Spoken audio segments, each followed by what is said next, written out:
women listening to this could probably nod their heads like, Mhm. yep, if he's like thinking he has to do step A to B to C with me, I can feel all that. What I really want is my man to be present with me Mhm. and just relax and confident in Mhm. being with me. And let's see what goes from there.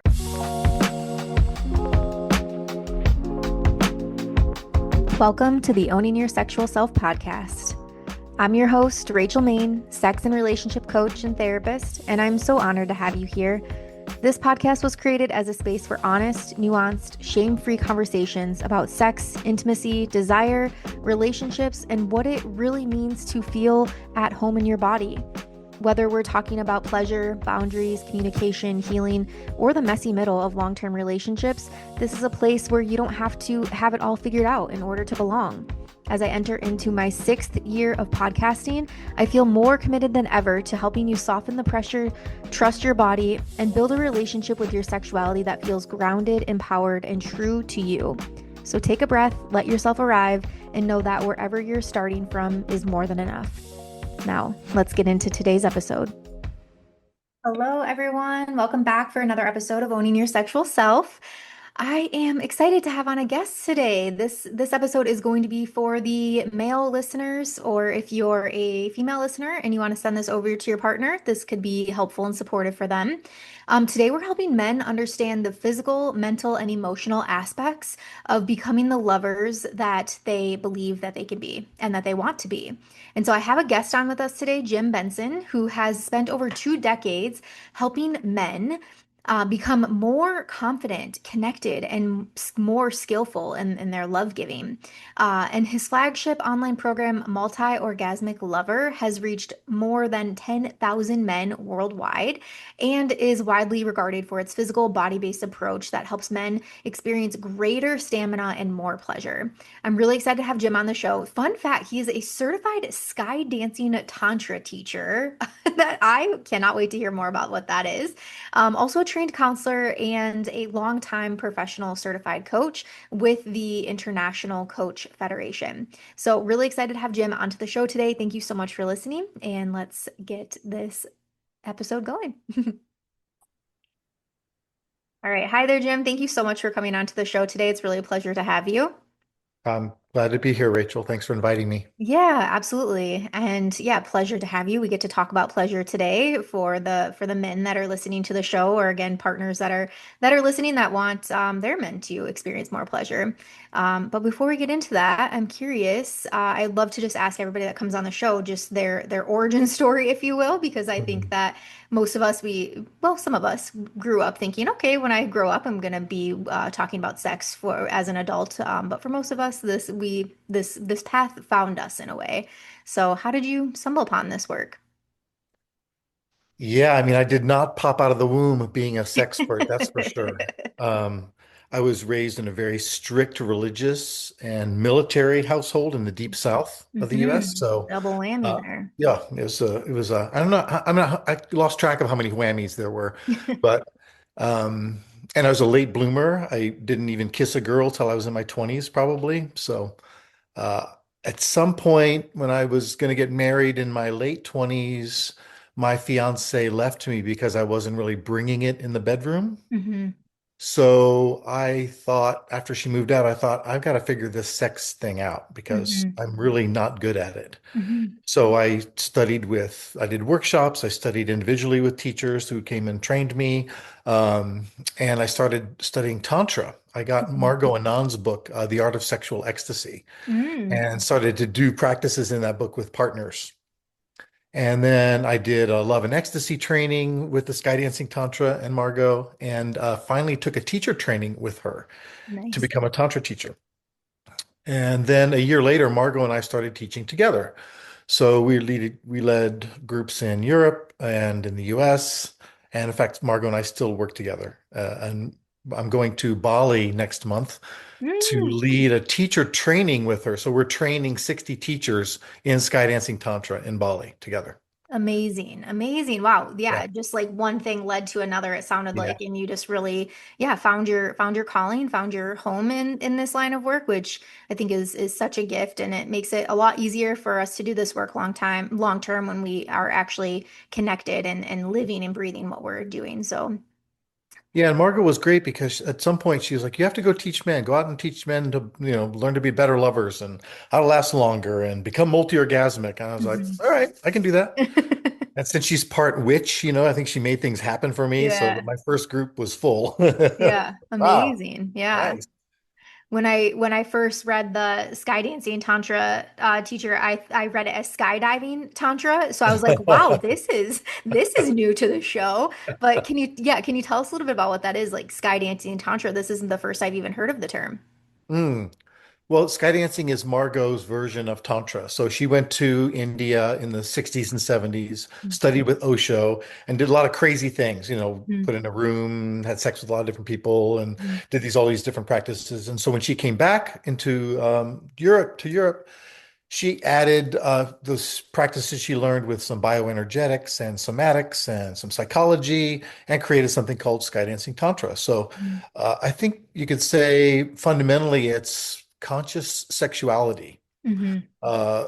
It's very somatic based. So I'm going to be doing practices that involve movement or sound or breathing Mhm. and connecting with a partner in that way with eye gazing, creating a safe, sacred bubble with your partner and Mhm. doing some kind of breath exchange. So those are the fundamentals of Skydancing Tantra. Okay. Fun. Yeah. And I always say this all the time. I'm like, in the world of sex, there's so many different possibilities and avenues and modalities that you can bring into this. And so thanks for teaching us around that and shedding some light on that. This is also another thing that we can look into. And yeah, so a lot of men, right? A lot of men want to be the great lovers, but they feel like they were never really taught how. And I think that just society really screws men in this way because they're basically the light. What society says is, you should just know, right? The man should just know when you get in that first sexual experience, you should just know what to do. And that's not always the case, right? And so, from your perspective, what would you say are the biggest gaps in how men are learning about sex and intimacy? Well, if you're learning about sex and intimacy through porn, you're already a couple of steps in the wrong direction. Hmm. Hmm. Because there's a lot of things that are challenging about porn. I'm not against porn necessarily, but in terms of having learning things, there's very few scenes in porn that are going to be educational to a man rather than just provide him with some kind of visual stimulation. If you're having sex with your partner and you're calling up visuals from some other incident, maybe if it's porn or some fantasy you're having, you're Hmm. actually dissociating yourself from the experience. Hmm. So what are and men generally are so many of the guys I work with in my coaching practice are dissociated to some degree, or they're just like they're self-proclaimed head cases. Hmm. I just get a lot of engineers, a lot of guys who are all day they're busy in their head thinking and strategizing and planning. And they get to the bedroom and they're like, okay, strategizing and planning. What do I do first? And it just that really can fall flat with their partners. Hmm. And women listening to this could probably nod their heads like, yeah, if he's like thinking he has to do step A to B to C with me, I can feel all that. What I really want is my man to be present with me Hmm. and just relax and confident Hmm. in being with me. And let's see what goes from there. So Hmm. that's basically what I train guys to do is to drop into a place of relaxation and from that place feel their own inner confidence coming Hmm. forward Hmm. and then act from that place rather than some kind of playbook that they have in their head they've either learned from the internet or porn or wherever. Hmm. Yeah, and what comes up a lot too in my practice, and I primarily do work with women, is the routine behind it. It's like we're doing the same thing every single time, and that's where like the okay, point A to B, like I know if I do this, I push this, I touch here. It's the same routine, and it can get boring, right? Like or just stale even. Um, and so I think that yeah, if we can help really men and women, all genders, like be more embodied in the experience, that is where the best sex comes from, is when I'm actually in this embodied experience with you, the person or persons that I'm engaging with. Yeah, I think the things that keep people from doing that, men and women, as you say, some of it is shame. So, Hmm. or shame, and I was going to say shama, which is shame and trauma, some combination of those two things that affect someone so that they just can't be present. There's a fear of moving into that space of unknown, and it's much safer to be like, okay, I'm going to do my routine. I'm going to check the boxes Hmm. and what happens if you let go of that and just let yourself be more spontaneous Hmm. and allow sex to be something that evolves and is more improvisational even? Hmm. Hmm. Yeah, another thing that is coming up too is like being embodied, but also being in tune with what your partner is doing or not doing, right? And so being able to notice, is she dissociating or are they dissociating? Are they checked out? Are they not having a good time, really, right? And so I like yeah, I just want to be clear on that. Like embodied does not mean selfish and you're only focusing on you and your experience, right? It's a partnered experience. And I do also follow like my pleasure is my priority and my pleasure is my responsibility. And so I think there's right a layer of that that comes into it as well. I think for guys especially, they're like, oh, if I can just please her, I want to take care of her orgasm. Like, I mean, you get guys who are selfish, right? They're just like, Hmm. oh, I want to get off, Hmm. basically. Hmm. And then the next level after that is the guy who's so focused on her that he forgets about himself Hmm. and he forgets about his own pleasure and what feels good for him. He's like, if I can just make her have an orgasm, then I'll secure love and I'll get to keep her. Hmm. You know, this is kind of the primal thing that's Yeah. happening there. But he doesn't realize that his own expression of pleasure is what turns her on. Like if Hmm. he's a turned on guy and he's experiencing a lot of pleasure, she's enjoying that. And that can be something that becomes now reciprocal and they can feed off each other. Hmm. Yeah, absolutely. And yeah, so one of the things that you talk about is helping men understand this on that physical, mental, and emotional aspects and to again becoming the lovers that they really believe in and want to be. Can you walk us through what those layers look like in the work that you do? Hmm. Well, so at the physical level, men need to learn to manage their arousal levels. I guess you could say it like that. So, Hmm. what do I need to do to um, maintain an erection? What do I need to do to last as long as I want to last so I can have mastery over my stamina? Hmm. Hmm. So those are practices that you can do at the physical level. So self-pleasuring, a breathing practice that I do. There's a pelvic rocking, there's a Hmm. PC pumps, PC squeezes, and that can all come together along with a standing shaking practice that I suggest. And so all these things are designed to remove blocks in the body so you can conduct more energy and have more pleasure. So at the Hmm. physical level, that's what I'm working with guys on. The mental, emotional level, that's more challenging, but it's also more important because if guys are fixated or locked into a negative spiral, like, oh, bad things happen, or I'm anticipating bad things happen. How do we manage the psychology and the mental aspect of men who get into patterns that create anxiety in the bedroom? Hmm. And because of that anxiety, then that affects the physicality, and then the physicality affects the anxiety. And now all of a sudden we're in the downward spiral, right? So, Hmm. how do Hmm. we manage it so that we're staying positive or we're working with our mental aspects and our emotional aspects in positive ways so that now we're going up in a positive spiral instead Hmm. of down? Hmm. Yeah, thank you for that. And if we can focus a little bit more on the physical side of it, what do you think is happening physically in the body that men often are misunderstanding for themselves? I think some of it is that men are trying to will themselves to get hard or will themselves to stay hard. And Hmm. the act of willing or that struggle inside creates tension, and Hmm. the tension destroys arousal. Hmm. It's like Then performance now anxiety. there's this blend of the sympathetic and parasympathetic nervous systems that has to happen for a man to be at his best as a sexual animal. So Hmm. if there's too much sympathetic, which is the fight or flight, Hmm. then that's a killer for the guy. If there's too much parasympathetic, it's really hard to get aroused. It's just like, yeah, I think, All right, I'm so relaxed. Yeah. I know. So what is that blend and how can we make that happen in the body? How can we train our bodies to become conductors of those two systems and in a positive way. So, oh, I'm a little more in the parasympathetic. Let's charge the body up with some energy. Let's see if that can shift it. I was just on a call the other day with a group of men, and we did a breathing practice to charge the genitals. And the guy was like, I'm starting to get an erection. And I was like, that is so cool. You're my poster boy. I was like, just from the breath, he's getting turned on. So Yeah. it was so cool to see that happen. Yeah, for sure. My husband and I did a breathwork practice just the other night for our intimacy date, and it was like, yeah, both of us, it was like it wasn't even anything sexual focused, but for both of us, like we were just so charged afterwards. And I like reached over to touch him, and I swear it was like my fingertips were like on fire, like lightning was like jolting through my body. And same, he's like, as soon as you touch me, like I was so hard, and I was like, yeah, like the power of the breath. It's like we're Yeah. literally getting high on our own supply over here. It was amazing. I love that. And that's the key to having men become multi-orgasmic. I mean, Mhm. after you learn to manage your arousal levels and you feel like, okay, I can last as long as I want, or I'm really managing my turn on.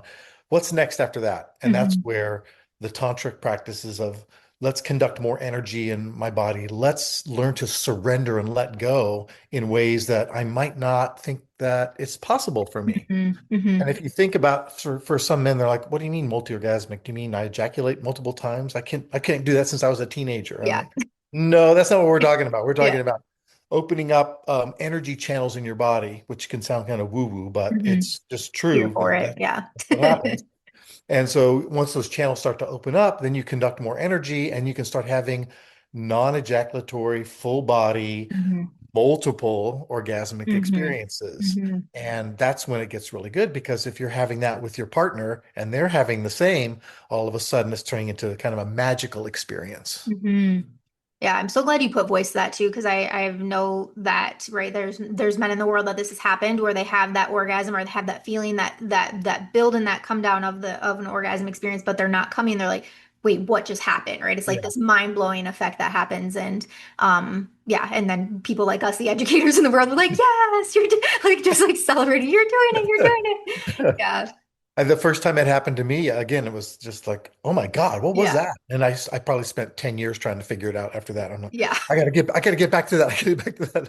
My But now husband, it's, like, something really weird happened just now. yeah, yeah. Like, Like, I want that to happen again. So, yeah, and absolutely. so because I figured out how to do that and then compacted it, now guys are having it much more. It doesn't take them 10 years like it does for Mhm. me, for me. So Yeah. Yeah, which is yeah, what we want. That's my wish for people is that they can be having the best sex of their lives for as long as possible. All right, y'all. I'm here with another recommendation. So sorry to interrupt your podcast. But I have to talk about the Foria products that one of my colleague Susan Bratton, she sent me these last year, and these have been a game changer in the bedroom for us. Like, I cannot stress enough. So, I need to go over some of these things with you. So, first off, the Awaken Arousal Oil. Literally imagine the best orgasm and sex that you've ever had. And now imagine that could be even better. And that's exactly what these products are designed to do. They naturally enhance sexual pleasure and give you access to bigger and better orgasms. Yes. And like I literally I'm attesting to that right now. And what an arousal oil is, and awaken, this is their words. Awaken is like a juicy warm up that helps you get really turned on, increasing your pleasure, deepening your orgasm, increasing your connection with your partner. Awaken uses CBD and warming sensation inducing organic botanicals that enhance arousal, sensitivity, access to orgasm, and overall pleasure. And best of all, Awaken just turns you on. Yes, you lady that is listening. And Foria Awaken is a proven product that actually works. 92% report feeling more aroused, and 92% reported reaching orgasm. So there is a pleasure set that they offer. This is what I would recommend to go with because you get to try each of their best sellers. So in addition to the Awaken Arousal Oil, you get within the pleasure set, it comes with all three of their best-selling intimacy products, Awaken, Arouse, and Oil, the sex oil, and the intimacy melts. So Awaken stimulates her arousal and increases sensation. The intimacy melts helps her experience deep internal waves of pleasure. And the sex oil lubricates during sex and creates a juicy experience for the both of you. Literally, the magic combination of all three of these is the ultimate sexual experiences that will take your connection with your partner to the next level. These have been so good. So fun. Danny and I, when we're together, he's like, do you want me to grab the sex oil? And I say, is that even a question? Hell yes, let's do it. So if you want to check out these products, you can go to their website, foria.com. It's foria.com. And if you use the code MAIN20, it's going to take 20% off of your order. I gave it the wrong website. I'm so sorry. It's Foria Wellness, Foria wellness.com. And same code, MAIN20 is going to take your 20% off. And then on top of that, they're always running deals for like free shipping and things like that. So check it out. Let me know what you think. And I'm telling you, have I ever steered you wrong? Like these are so freaking good. Enjoy. And then I want to transition. I would really like to talk about the stamina piece. So what are some mental habits that can enhance or influence sexual stamina or pleasure for men? So one of the first ones is working with healing your shame and trauma, like we talked Mhm, about. mhm, So that's some of the pieces are about, okay, where was I wounded? Where, let's say if I have body shame and I'm taking my clothes off and I'm like, oh God, I had this part where I'm not big enough or I'm not getting mhm, hard or the shame starts to come in. So what do you tell yourself in that? It's almost like a little cognitive behavioral therapy. You're mhm, doing working mhm, with yourself and you're like, oh, wow, I'm just going to, first of all, I'm aware that that's happening. So there's an awareness that has to happen. And then there's an acknowledgement like, yep, that's happening for me right now, as opposed to pushing the experience away. mhm. And then just even maybe accept it or find a way to acknowledge it to a partner. Like, yeah, believe it or not, I'm having some body shame right now as I'm with you right now. And sometimes just the expression of that, Yeah. which feels really vulnerable, and guys are like, Mhm. oh, I can't say that. But that's often the key. I mean, I've had experiences myself of not getting hard in a moment, and then even saying to my partner, like, oh wow, here, don't post this on Facebook that the sex guy is having erection problems. And like we had a laugh about it, and a minute later, Mhm. the erection comes Mhm. back. It's just to Yeah. be able to be some kind of have lightness or playfulness around it is really powerful for men. Mhm. Yeah. So to convert those shame feelings into something that's a little different, that's compassionate or curious or Accepting. playful. Yeah. Yeah. Yeah. So that's kind Absolutely. of the beginning stage of how you work with yourself that when things like that come up. Hmm. Yeah, and I think that's a great tip on both sides, right? Like because I think that the female listeners here, they're like, well, I'm having like these body things coming up in the bedroom or the shame coming up in the bedroom, and yeah, just what you're I've said this on the podcast many times, like name it to tame it. And sometimes I think it's like that moment of vulnerability, and when you can share that and take that risk and put yourself out there, and then your partner like shows up on the other end of that, like think about the emotional connection and the physical connection at that point, right? That brings to you both. And I think some oftentimes when we hold that in with ourselves, it's basically saying to our partners, like, I don't trust you with this information. I don't trust you to like know this about me. And so yeah, that's a lot of work when I'm working with couples. That's yeah, vulnerability. I can't stress enough of Brene Brown's work on vulnerability and shame and whatnot. Yeah, we're human. Like we're just here having our human experience. Yeah, it's so helpful like you said, name it to tame it. It's just Hmm. that's the way to go. Is Yeah. if you and to be able to feel the feeling that's there as Hmm. opposed to pushing it away. Hmm. So training men to sustain levels of feeling is another piece as well. So if you can have a feeling come up, realize it's a wave that comes through as opposed to again pushing something away. Like, yep, I'm going to ride this wave of Hmm. anger. I'm going to ride the wave of fear. I'm going to ride the wave of, sadness. I'm going to let myself cry and let my heart break open. Hmm. Like all of those are key for a man to really become the best lover he can. Hmm. Yeah. Yeah, absolutely, right? Multi-orgasmic lover, right? That phrase itself, I'm sure, sparks a lot of curiosity for people.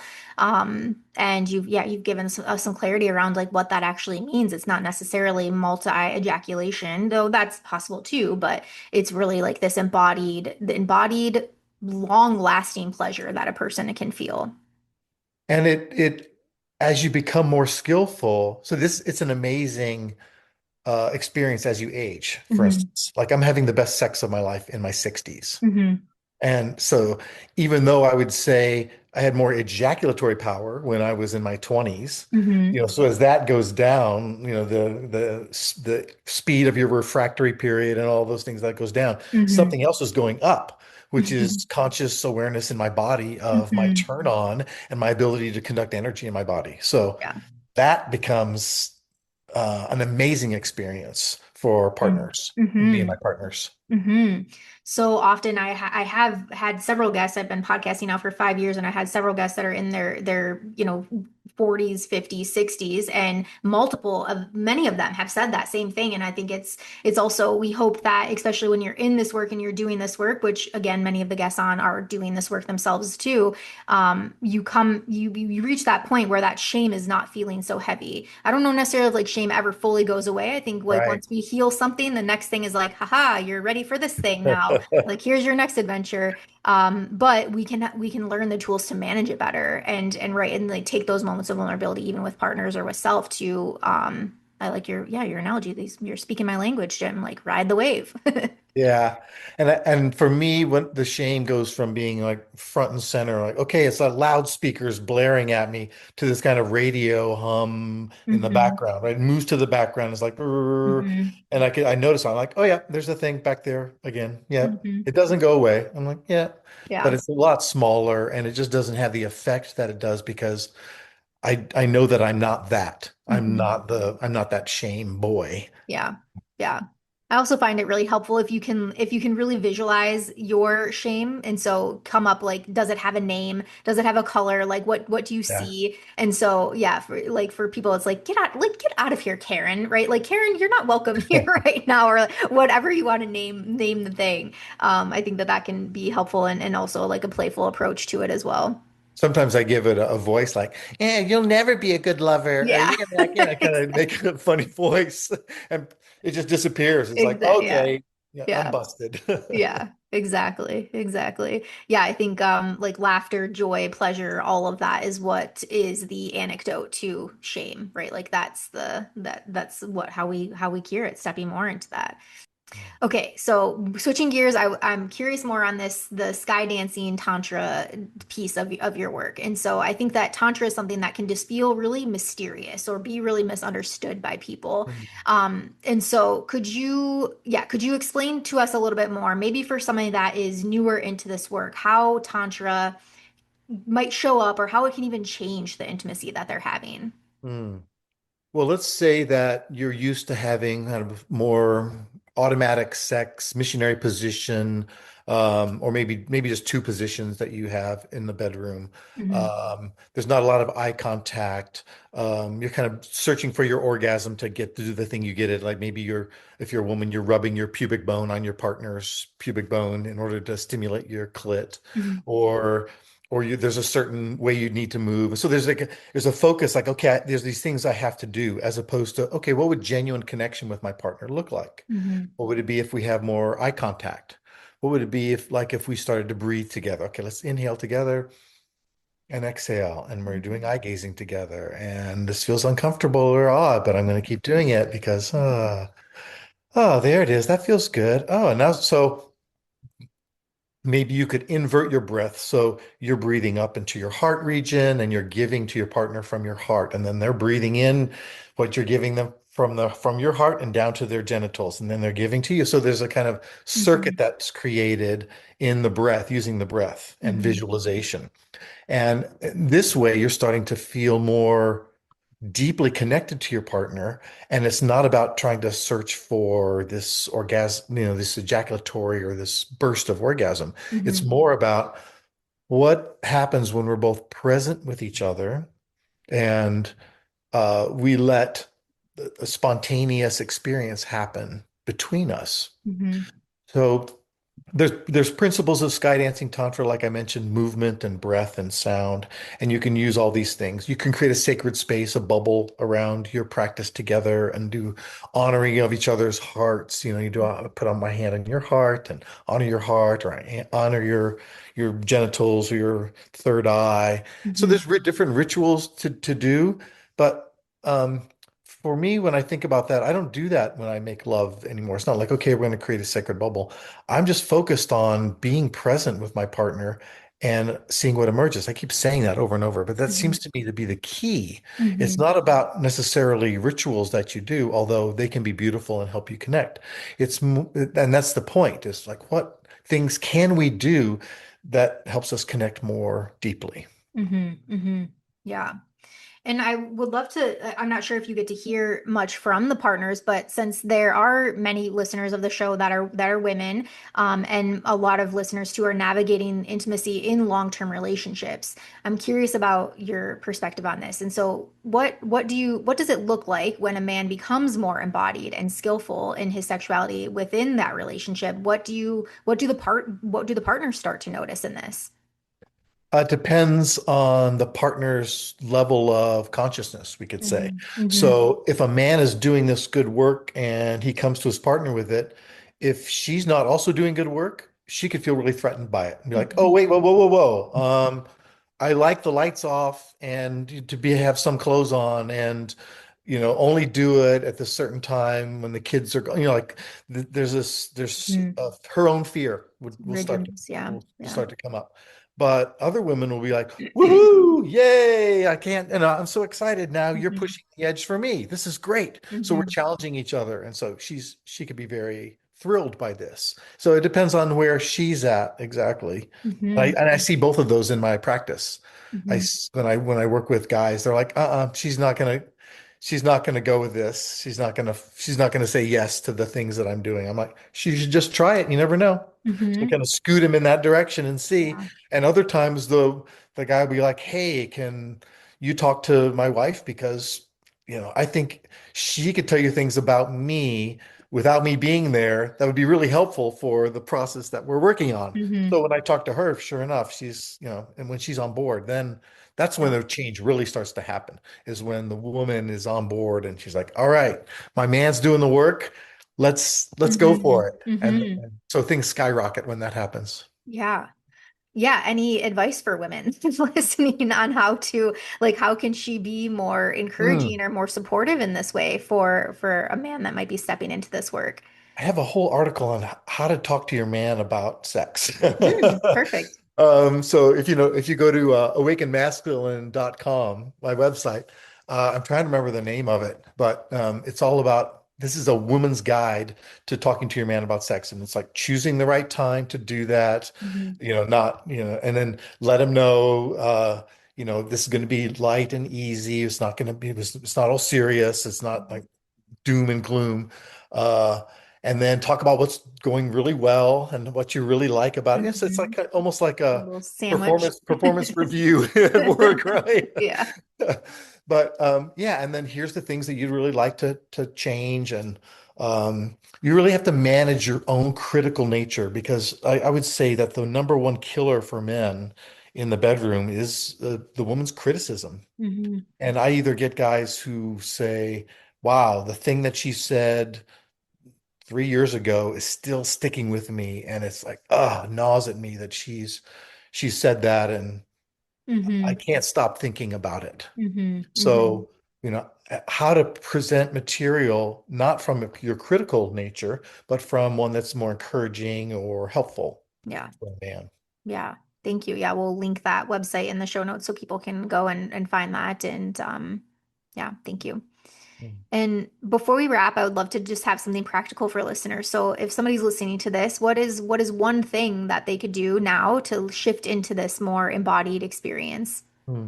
I would say either for men or women, the next time you're intimate with a partner, focus on a sensate practice. So Hmm. sexologists would talk to you about this too, Hmm. but like, what does it feel like to really touch her or him? Um, and what's the contact between their body and your fingertips? And can you feel the pleasure in yourself with that touch rather Mhm. than, am I touching them? Am I giving them pleasure? Am I giving them pleasure? What's the actual physical sensation of uh, pleasure in your fingertips or in your arm or whatever is touching anything? It Mhm. doesn't have to be your fingertips. But how can I slow things down so that I can feel things more and enjoy the pleasure that's inherent in the touching itself? Mhm. So I would just say, just do that and Yeah. start there and see if you can't magnify your own experience of pleasure in an intimate situation. Mm-hmm. Yeah, and if I may, I will plug. I have a podcast on Sensate Focus from years ago, but for people listening, if you have curiosity in this, you can go back and search that website.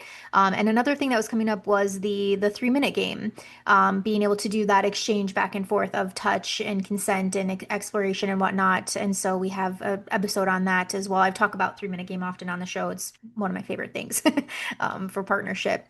But yeah, thank you so much. And yeah, just in the work that you're doing now, what are you most curious or excited about right now in the work that you're Hmm. doing? Most excited. I'm really here more and more. I'm realizing to help people realize, to understand that as you age, you can have better sex. I think Hmm. that's kind of the thing that I'm most excited about right now. It's just Hmm. to shift the mindset of, because it's happened to me. I felt like, oh, I hit a certain age. I'm like, yep, okay, it's probably all downhill from here. And some resignation almost like, yeah, okay, I should just expect it's going to get worse. It's not true. Yeah. Yeah. So I'm helping people not just physically, like, okay, let's do practices, or have you got your testosterone checked, or like doing some of the physical stuff that Hmm. needs to happen. But also like, let's change the mindset around this about this is, I'm on the downslope and this is all only getting worse from here out. Hmm. It's like, no, not true.